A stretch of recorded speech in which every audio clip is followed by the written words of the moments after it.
Check, check. There's the volume.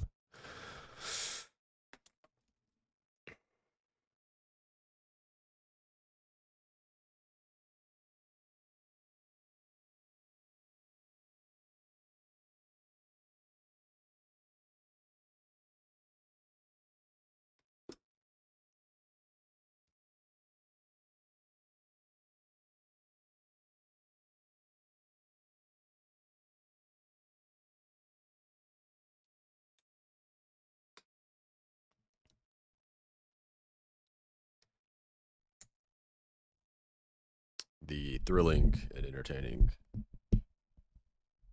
setup process. Actually, weirdly enough, that's the process I think I like the most, but probably not the most fun to watch. Okay.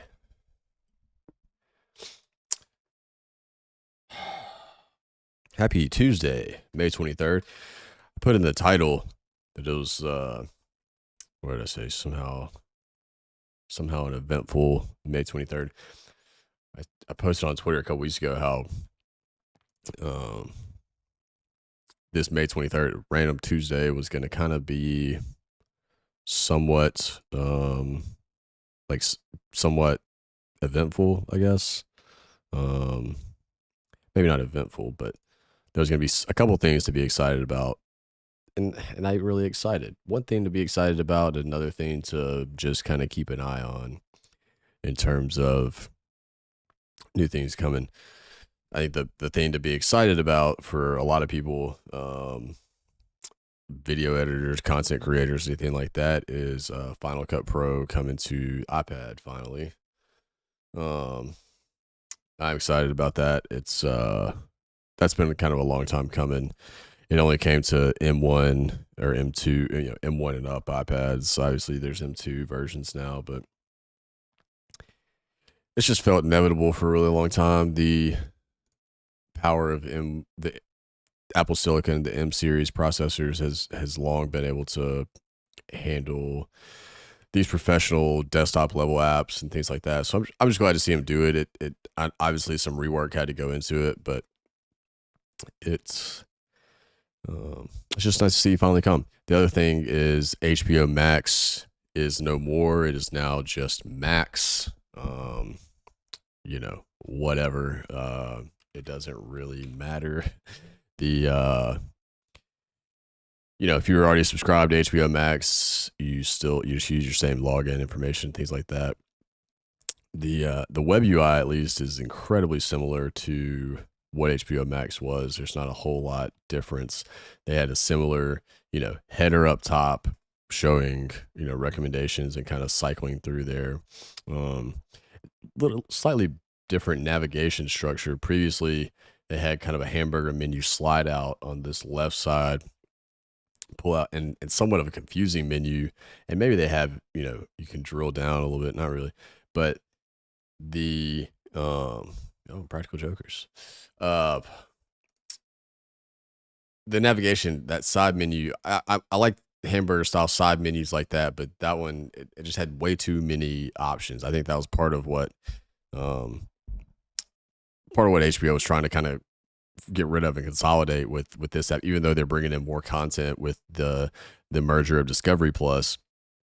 I think this relaunch gave them an opportunity to kind of do a complete reorganization of all their content and kind of how they delivered it and how they were organizing and categorizing things. As you can see, like in the top, HBO still kind of has its own breakout category kind of thing, which makes sense. I think highlighting HBO as a brand and understanding what you should expect when you go into an HBO category, in terms of quality of show and things like that. It was smart. I was always a little bit shocked that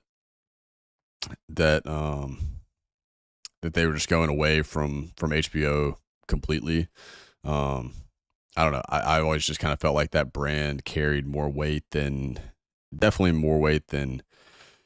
Warner Bros. Or at least, to me, it carried more weight than Warner Brothers or,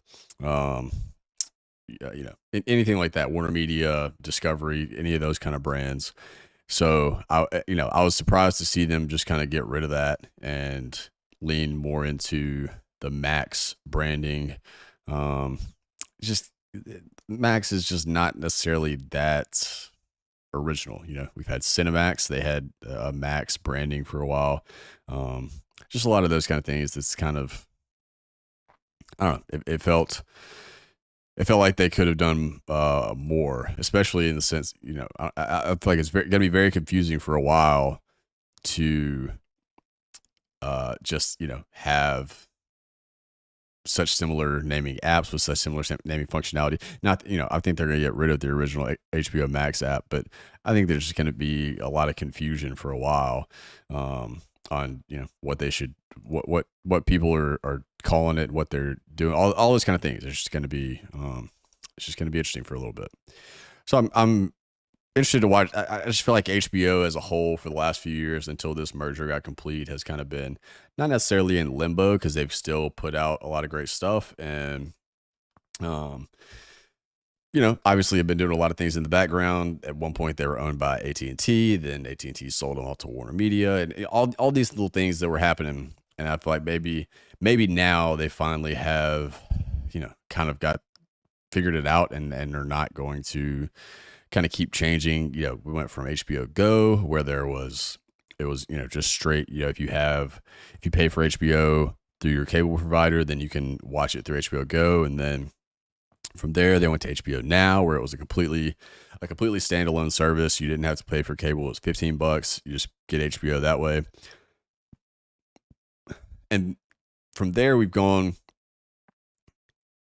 went from HBO Now to HBO Max, and then there was that limbo for a couple of years. There was this simultaneous HBO Go, HBO Max, kind of at the same time. That I don't know that a lot of people understood what the difference was, or which one they should have, or should they have both, and all that kind of stuff. So then HBO Max was a little bit of a help, but the consolidation of all of these streaming services is, in my opinion, it's inevitable, and I think we're starting to see a little bit of that in particular with HBO, but I think they're really just the first ones, and it's somewhat under the radar because of the properties that are included. I think the fact that this is Warner Media, which Warner Media is not a huge brand name. They do a ton of stuff, but I think most of the stuff they do is not under the Warner Media, exterior branding. It's, you see the Warner Media kind of in the lead up to a show or a movie or something, and then the production house and all these other things that are more accredited than them when it actually comes to the production. So I and then the Discovery Plus aspect of it, I don't think that was, that doesn't really move the needle in terms of like big name streaming services. So I think at this point it's a merger of not even just a merger. Obviously it's a merger of kind of Discovery Plus and HBO Max is kind of the consumer facing side of it. But I think there's a lot of things kind of going on underneath the hood. I think there's a lot of properties that kind of roll up to HBO and Discovery that are now all going to be under one roof. But I think it says a lot about kind of how streaming is going to be over the next 3 to 5 years. I think we're going to see a lot of dominoes fall with Hulu, Disney, and ESPN. I think Disney and ESPN hold the keys to a lot of, kind of the streaming versus cable battle. I've long felt that ESPN kind of has, really they have kind of the holy grail of when it comes to like streaming properties and things like that. I think for most people, for a lot of people, the big thing when they talk about cutting the cord or going towards streaming or anything like that is can I watch my sports? Can I watch, whatever my team is, football, baseball, basketball, hockey, whatever. And that started to get a lot easier because the leagues have adjusted how they're doing their licensing, which is unfortunate because a lot of the time, the cable companies, obviously, and as is true with most things when it comes to them, they're behind. And I think they're trying to play catch up now in some mildly creative ways, but I think they're far enough behind to the point where the professional sporting licensing is actually ahead of them, which is never good to be behind them. I need to share this stream out actually now that I'm.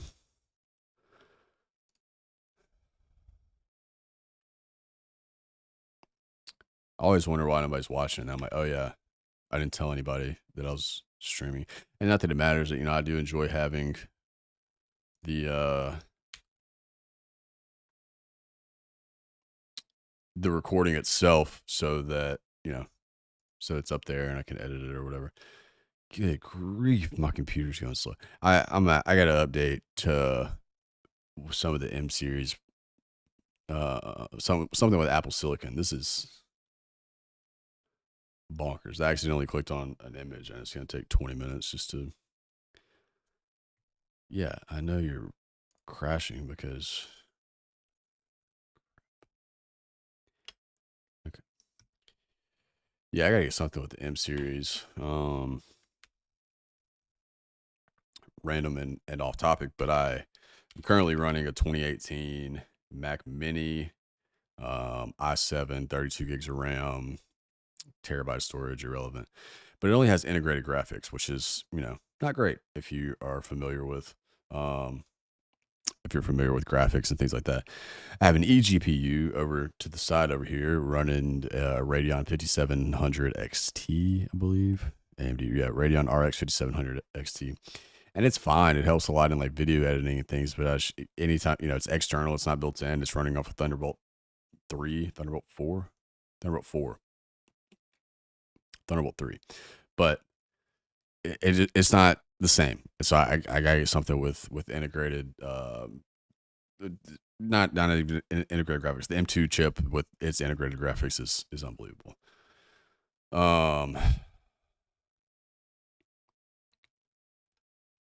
All right, just gonna quickly post that I'm actually chatting. What did I?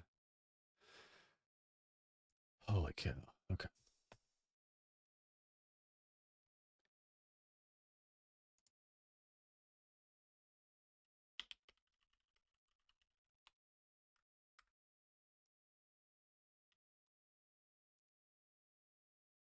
Man, I should have done this from. Wow.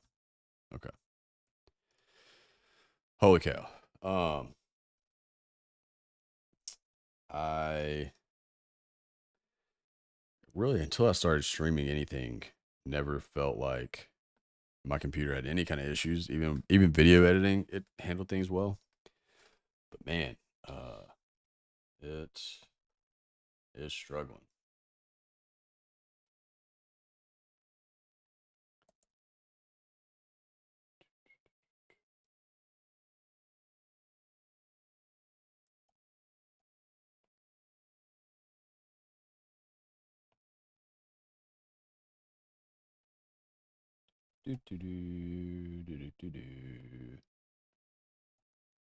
I know this is thrilling. Okay, posted. I don't even remember what I was talking about. HBO Max, all that stuff.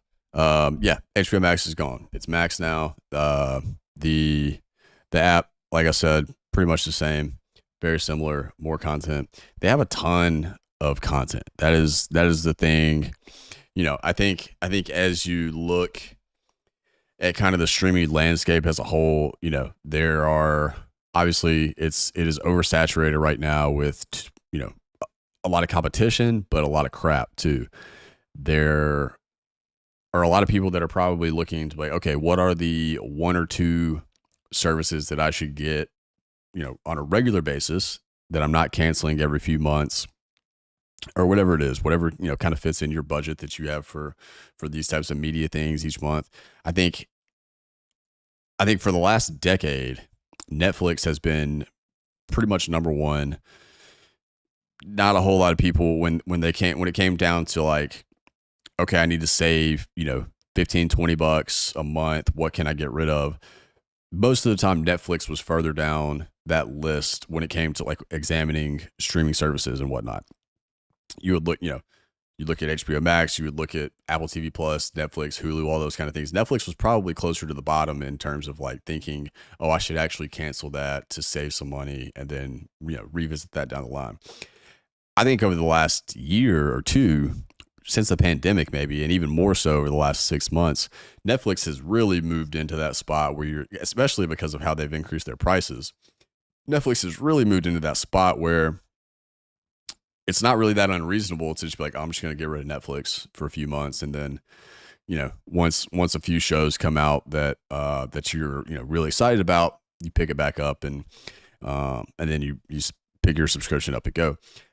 Quick sidebar. I think one of the biggest misconceptions with cord cutting, streaming, all these kind of things, for a long time, the idea was, whether it became just from kind of word of mouth and people's opinions, or whether this was how companies were selling it.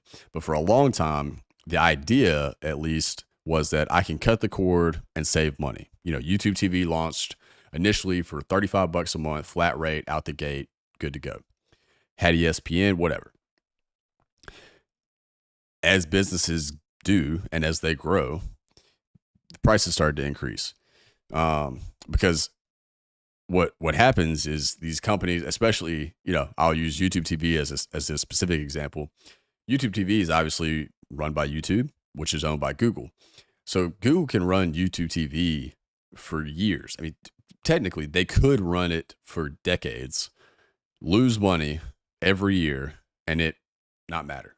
They could charge, they could have stayed at that $35 mark, become the go-to bargain option, and have the add-ons that they've added, NFL Sunday Ticket, Red Zone, the different sports add-ons, 4K, all those kind of things. Have those add-ons available, but keep the base price at $35 and lose who knows how many billions of dollars every year in perpetuity. And it really wouldn't matter.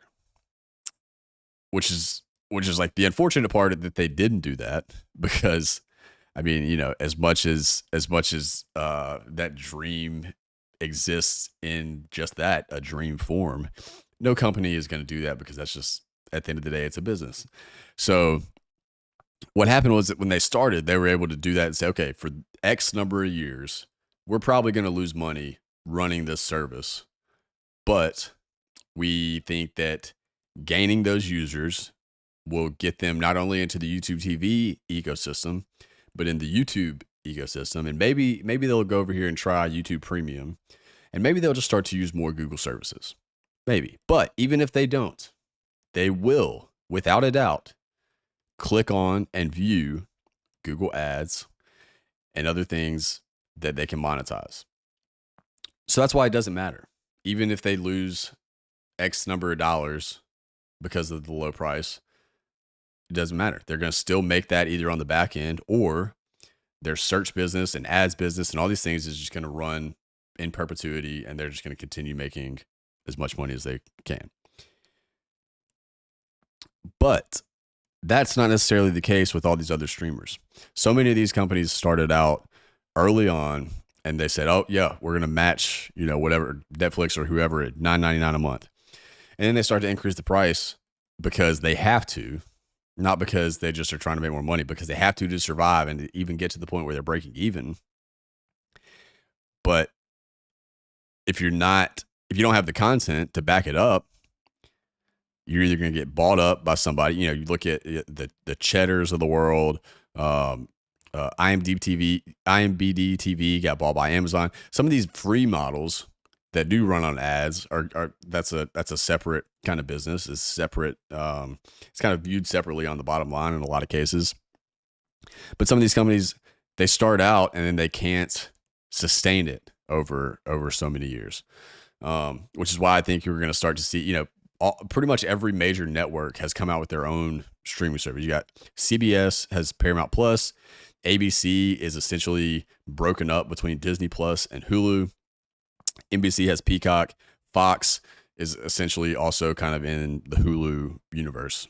Standard Fox and Fox News and that organization, they've kind of been split over the last few years as Disney kind of took what your local broadcast Fox as opposed to the news and Fox as kind of a whole.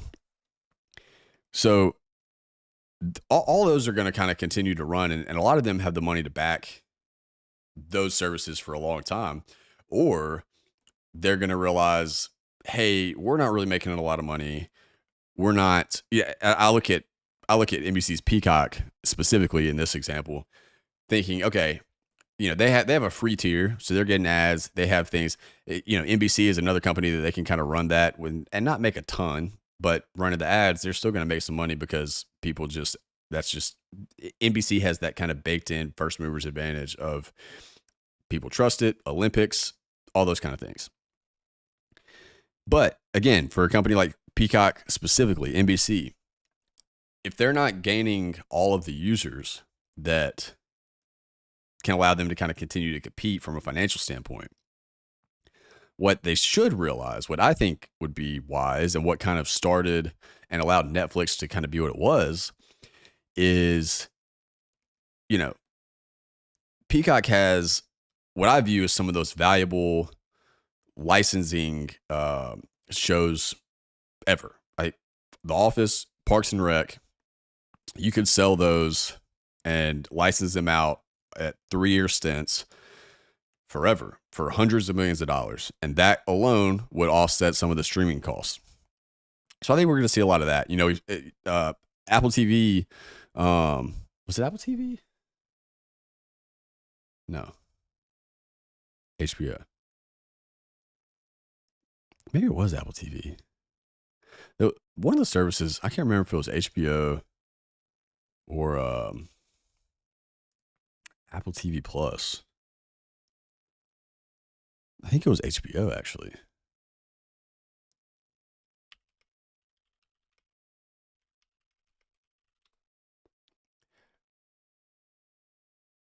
Yeah, HBO Max shows.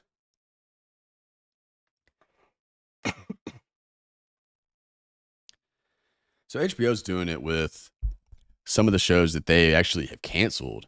They're going to offer it to outside streamers. But I feel like it was...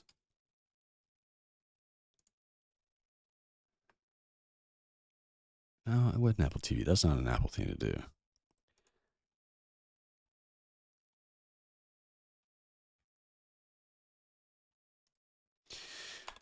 I don't know. This is not interesting. But it goes to kind of what I'm saying is that these... Roku and Tubi... No. Disney?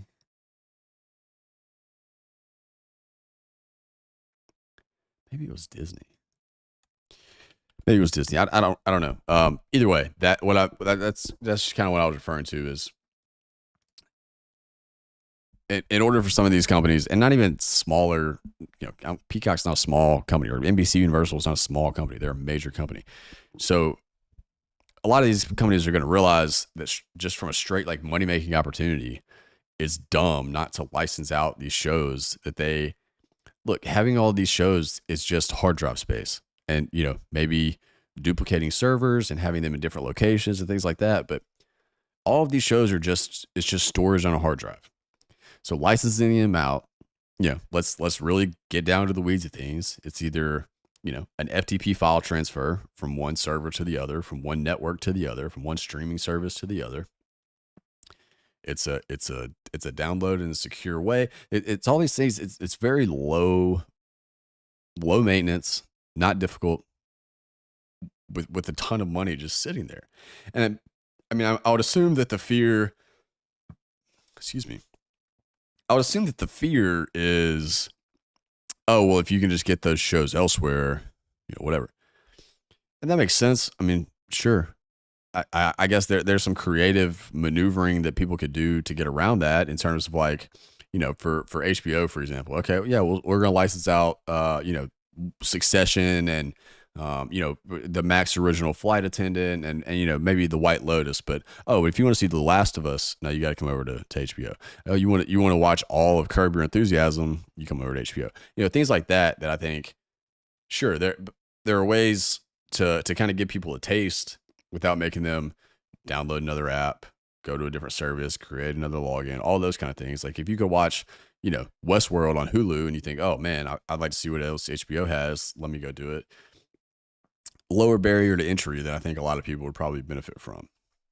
What I've got on here, that's, I don't know, from 12 down, it's not fully accurate yet. I started making these lists of like my favorite shows from different streaming services.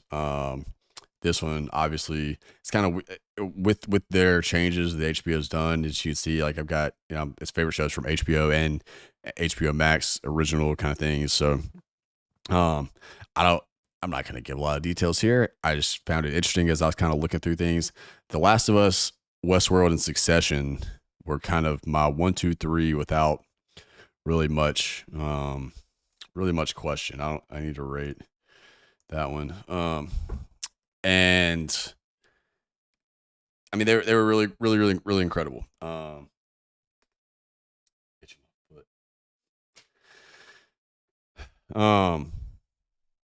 I was massive fans of all three of those. Obviously, Succession is in its final season. The penultimate episode aired Sunday. I still have just realized we haven't watched that yet. We got to watch episode 9 before the finale next week, which I'm very excited about. I think I'm really pleased with how Succession has kind of handled the last season. I really like shows, and it's kind of become a trend lately that I guess it's not a trend lately, but I just really like when shows tell you, okay, this is the final season, and Succession is a show that I feel like from the jump when they created it thought, okay, this is 4 seasons. We have this marked out. I got Westworld up there. I might drop it to number 3. I don't know, mainly because it's not gonna finish, so it's not gonna get the ending that it's. God, I'm so mad. I'm so mad that not mad, sad. I'm very, very, very sad that Westworld is not going to get its final season. They had it renewed, and it's a casualty of the Max rebranding Westworld because let's be real, it's an incredibly expensive show to make, and I don't have any numbers to back this up, but I feel like after season 2 of Westworld, there was a pretty big drop off in viewers. It was even kind of tough for me to kind of keep watching after that point, but I watched the first 2 seasons with my wife, and then she was kind of out like midway through season 2 because of just the multiple timelines and all that kind of stuff. And then I had to make like a pretty conscious effort to like finish season 2 and like watch YouTube paired videos to kind of understand which timeline was what and all those kind of things. So I think that kind of hurt it. I think it felt like the showrunners heard that, and in season 3 kind of, brought that back a little bit and not, or toned it down a bit with 3 timelines at once. There was still 2 at most parts, but it was easier to identify which was which, and you weren't as just kind of in limbo most of the time. So I'm very sad that season is not going to be, or that show is not going to kind of get its final send off, because it was such a cool concept, and it was executed really, really well. The first season, I really think the first season of Westworld is one of my favorite shows, or favorite seasons of a TV show ever. Obviously there's a movie that it was all kind of based on off of. I've never seen it, but man, yeah, it was great. It was just so it was very different from other things. There was so much like suspense and kind of you're just always asking questions of what was really happening and all those kind of things. So I don't know, that's one that I like to kind of go back and rewatch. Especially that first season is it's elite. Curb Your Enthusiasm and Entourage, they're 2 of my favorite shows ever. I'm a huge Curb fan. Entourage was really big right when I was in college, and so I just remember me and my friends watching that on the regular. Sunday. It was like back then, when we could only get HBO through our cable provider, and it was like the beginning of the year when we knew that show was coming out, it's like, okay, we got to call, get HBO added, or are we willing to pay the extra, $10 a month or whatever? And sometimes if nobody was, then one guy wanted it, like I'll pay it, whatever. Um, so I don't know, that's some nostalgia there, and just how different accessing content was. Um, I'm much happier with how things are now. Personally, but I know a lot of other people are, they always like to get back to the old ways. But again, I'm not gonna go through this whole list. That top line flight attendant, I'm a big fan of flight attendant. I think there's a lot of people that are not as into it. Season 2 gets a little bit wacky, and then season 3 promises to be even wackier. But I think that's part of it. That's the trope, is that it's just kind of wacky, and it's not every aspect of it isn't realistic, and it's fun, and there are parts of it that are extreme, but at the same time, there's not necessarily tons of bad things happening to the main characters, and it's just a fun show, I think. Some other, there's some hot shows on here. We just started watching this Love and Death, and I have a feeling that one's going to work its way back up. And Barry, once we finish that, probably move it up. So I haven't really finished. I just kind of added all these because they were HBO shows, but I was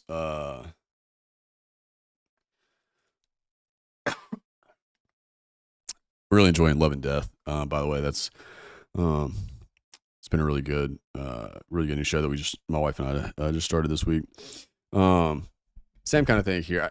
I don't want to just like walk through. These are my top 10 shows on Hulu. I don't, but I did find it interesting. The reason what got this whole me creating these lists started was I was thinking about, like, what are some of my favorite shows over the last like year, and I was like, oh man, a lot of them are on Apple TV Plus. And it just got me thinking about how, I think since Apple TV Plus launched, 3 years ago, 2021, I think, 2 years ago, because it was after the pandemic's when they kind of talked about it and said this is happening. And I remember thinking, man, if you had done that in 2019, if you'd known what was coming, obviously, but because man, if they had launched this in 2020 with, the morning show For All Mankind, some of the big ones, some of those that they launched with, I'll just see. I've never watched it, but that would have been pretty interesting. I think,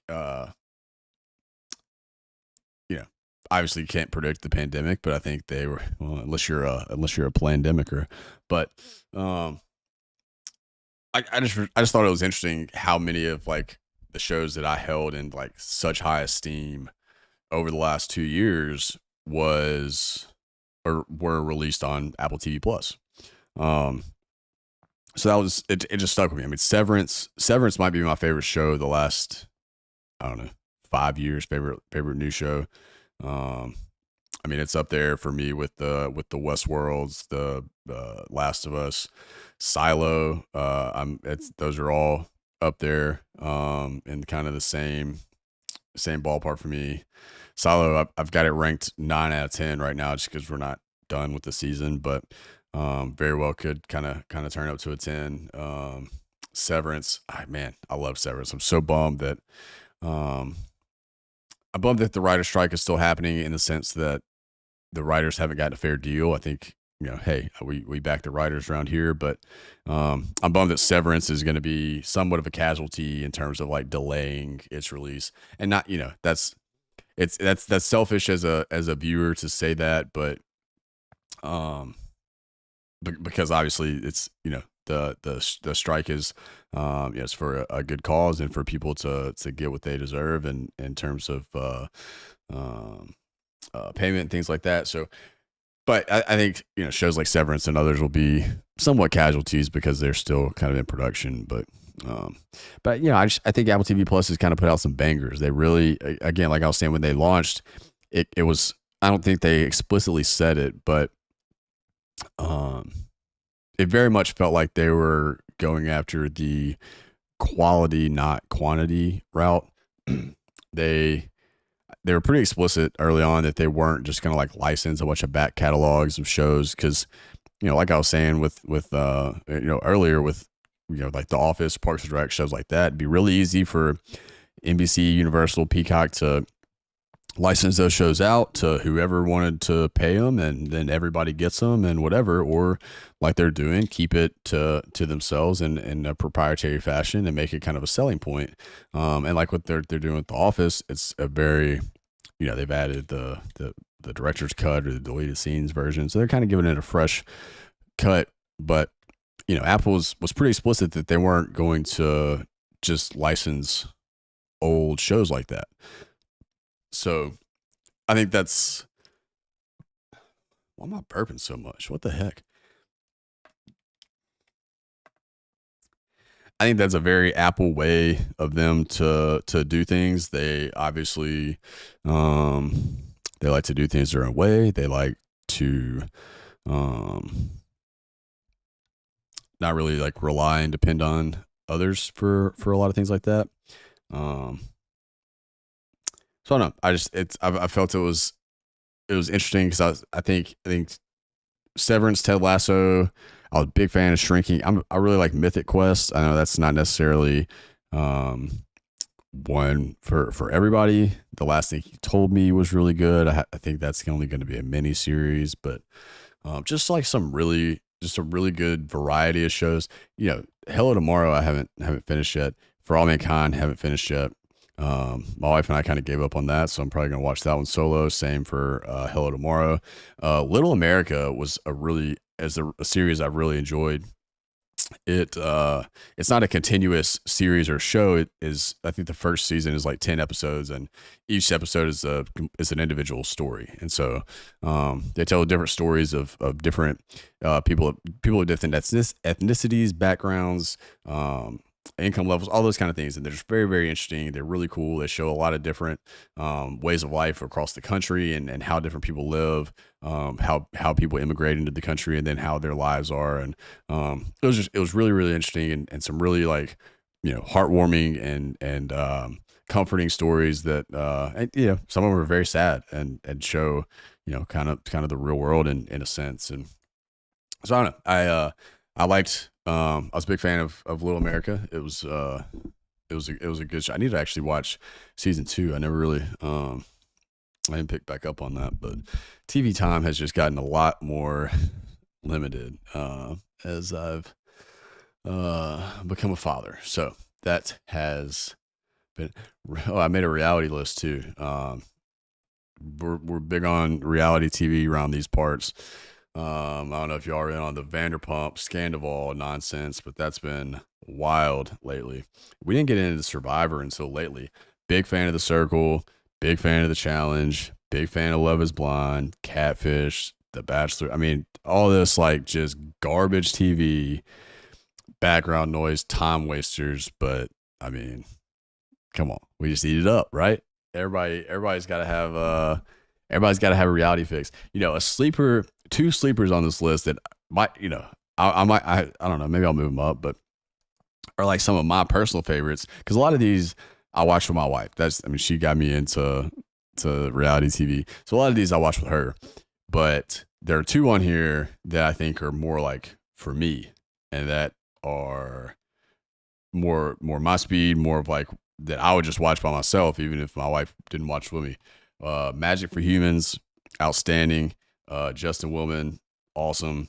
Lego Masters, so awesome.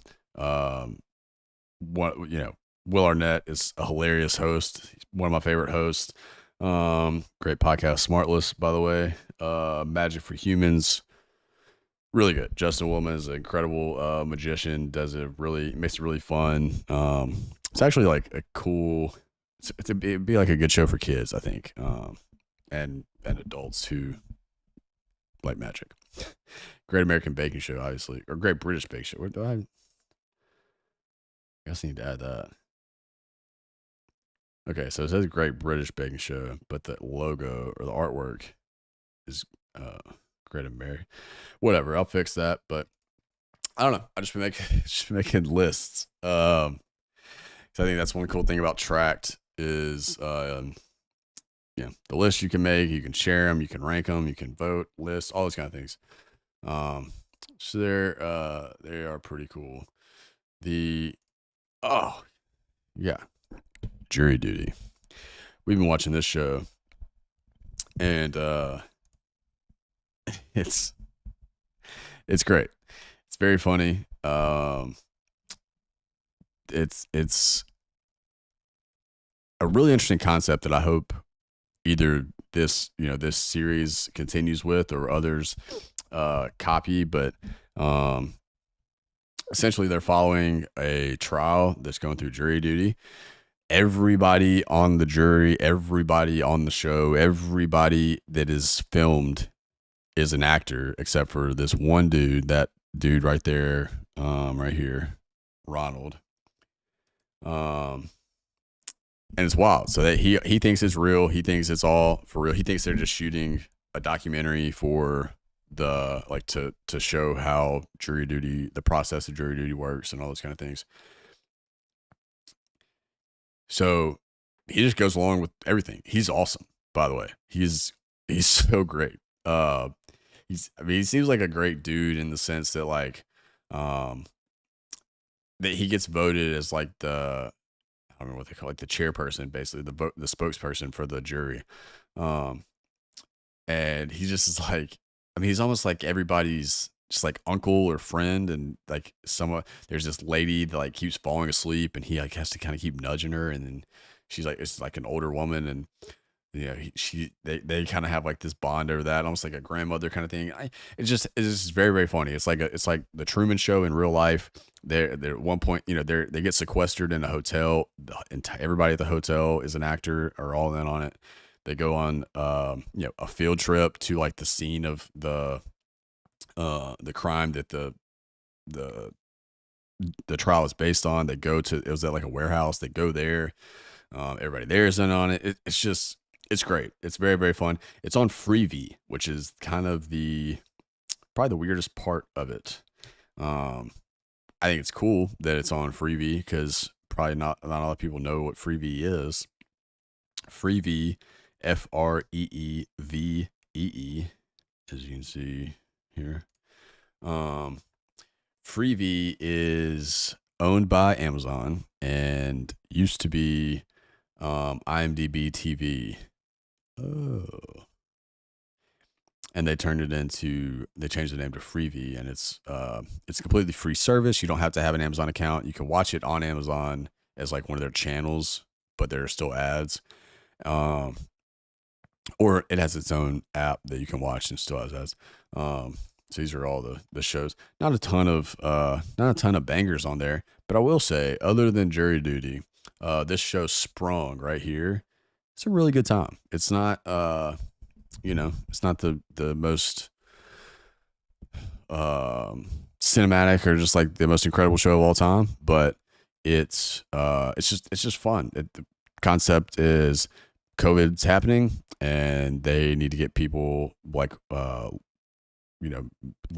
nonviolent criminals out of the jail to make room, and these are the people that they let out, and they kind of stick together and whatever.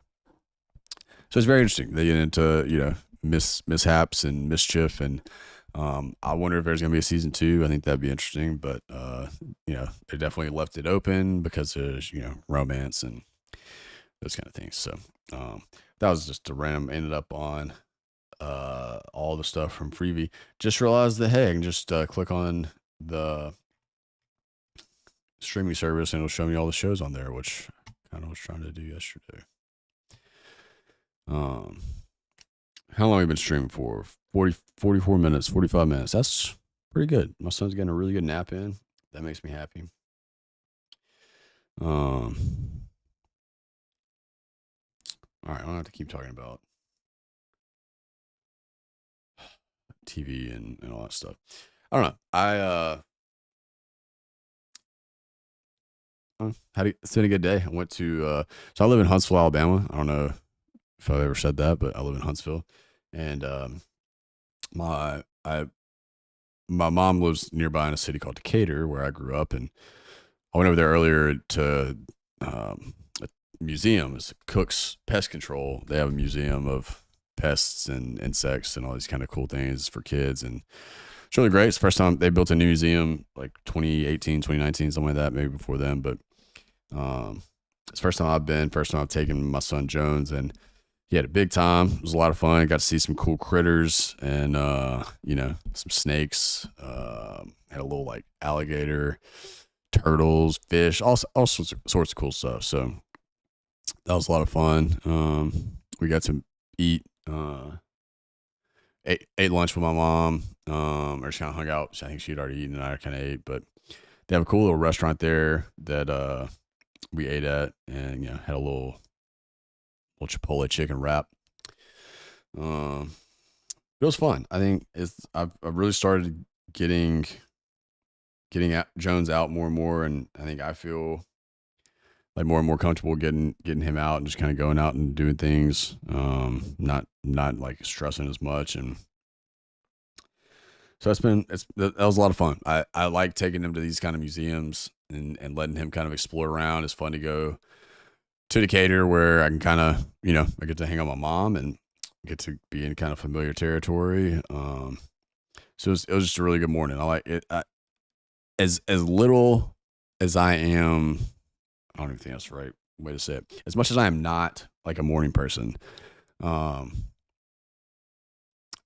I, I'm more so now than I was, 2 years ago before Jones was born. But he wakes up between like 6 and 6:30 every day, and I can wake up at that point in time, and previously it wasn't necessarily difficult to wake up then, but I think for me the hardest part was like waking up and then actually starting the day, like getting out and going doing something. It's like with me, it's easy to wake up and then like get coffee and just like hang out until like 8 or 9.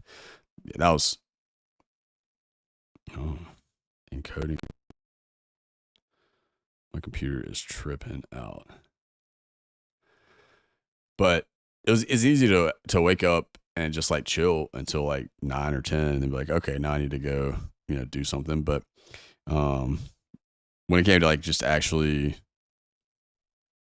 getting out, and especially with Jones, it's like, well, I mean, we gotta go, we gotta go do stuff. We can't just sit around the house. They're gonna go crazy. So I think that's been good for me, just to kind of have another thing to get me out and force me out, really, which is good, which is what I need in a lot of situations. So um, I don't know. It's been a more eventful Tuesday than I would have imagined. I'm gonna try. Man, I keep just hopping around. Like, what am I talking about? I am covering up that. I don't know if you can see the old Final Cut Pro. You can see my son's face there. You can see Final Cut Pro. I wonder if there's a way I can mirror this, add it as a source or something. But I'm gonna check out Final Cut Pro on the iPad. I've seen some mixed feelings on it. I think the reviews are fine. Like they're like, yeah, it's here, but I think there's not like one-to-one parity on the desktop app and the iPad app. Not that there really would be, but I don't know. I think there's some things that may disappoint some people, but I don't know. Well, we're gonna check that out. Um, I think I rambled a lot. I'm pleased with that. Um,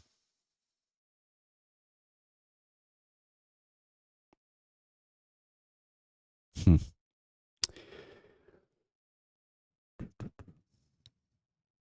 Didn't expect to get to a point of just nothing to say. I mean, I could just talk about TV forever. I wish there was someone to talk to. No, I think that's gonna do it. Um, for anybody that stuck around or stopped by, thank you. It's appreciated. Um, I I enjoy just kind of talking and rambling. So we did it again. Um, hope everybody's having a good Tuesday. Um, oh, there's somebody. But yep, probably gonna hop out soon.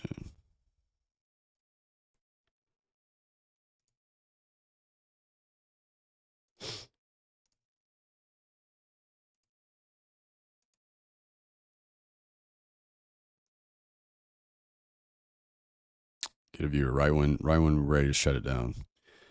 I'll hang out for a little longer. I think my son's waking up. I'm actually shocked at how well he's sleeping, which is great. He hadn't had a good week sleeping, which sucks. I've learned that with babies like that, um, when they're teething, they don't nap as well, or they're just like uncomfortable, or you know, their stomachs kind of mess with their stomach, and he's had like some weird diapers and all this stuff. But last week he was taking naps of like, an hour and a half, maybe hour and 40 minutes. If it got to 2 hours, that was like a big deal. Right now he's sitting at like 2 hours, 20 minutes, and doesn't look like he's waking up, but he could.